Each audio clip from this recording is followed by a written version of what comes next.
নমস্কাৰ ছাৰ বাইদেউসকল। অসম চৰকাৰৰ বিত্ত বিভাগে আজি ৰাজ্যৰ চৰকাৰী কৰ্মচাৰীসকলৰ বাবে এটা অত্যন্ত জৰুৰী খবৰ দিছে, যিটো খবৰ ৰাজ্যৰ চৰকাৰী কৰ্মচাৰীসকলে জনাটো অত্যন্ত প্ৰয়োজন। হয়, এয়া চাওক, চৰকাৰী কৰ্মচাৰীৰ তথ্য দাখিলৰ অন্তিম সময়সীমা বান্ধি দিলে বিত্ত বিভাগে। কৰ্মচাৰীৰ তথ্য দাখিলৰ শেষ সময়সীমা বান্ধি দিলে বিত্ত বিভাগে।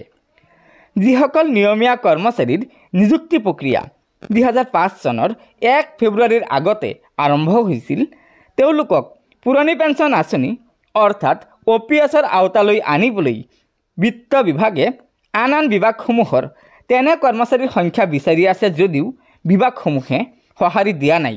সেয়েহে এই সময়সীমাৰ ভিতৰত থকা কৰ্মচাৰীসকলৰ তথ্য দাখিল কৰিবলৈ বিভাগসমূহক শেষ সময়সীমা বান্ধি দিয়া হৈছে।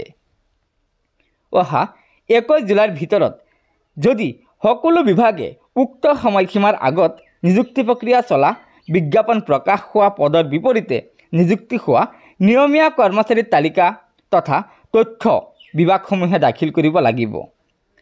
বিত্ত বিভাগৰ সচিবে সকলো বিভাগৰ জ্যেষ্ঠ সচিবসকলে দিয়া পত্ৰত তথ্য লাভ নকৰাৰ পৰিপ্ৰেক্ষিতত পুনৰবাৰ অনুৰোধ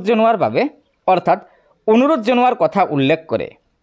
অহা 21 জুলাইৰ ভিতৰত প্ৰয়োজনীয় তথ্যসমূহ বিভাগসমূহে নিদিয়ে তেন্তে সেই বিভাগত OPS-লৈ আনিব পৰা কৰ্মচাৰী নাই বুলি গণ্য কৰাৰ কথা পত্ৰখনত উল্লেখ কৰা হৈছে। গতিকে ছাৰ বাইদেউসকল, এয়া নিশ্চয় ৰাজ্যৰ চৰকাৰী কৰ্মচাৰীসকলৰ বাবে বিত্ত বিভাগে এটা অত্যন্ত জৰুৰী খবৰ দিছে। যদি চৰকাৰী কৰ্মচাৰীসকলে এই খবৰটো জানিব নোৱাৰে তেন্তে বহু কৰ্মচাৰী এই প্ৰাপ্য সুবিধা অৰ্থাৎ OPS-ৰ সুবিধাৰ পৰা বঞ্চিত হ'বলগীয়া হ'ব পাৰে। সেয়েহে লগৰ বন্ধুবৰ্গক এই ভিডিঅ'টো শ্বেয়াৰ কৰি আজিৰ এই গুৰুত্বপূৰ্ণ খবৰটো জনাই দিব আৰু নতুনকৈ অহা ছাৰ বাইদেউসকলক অনুগ্ৰহ কৰি আমাৰ এই চেনেলটো ছাবস্ক্ৰাইব কৰি ল'ব। ধন্যবাদ। জয় আই অসম।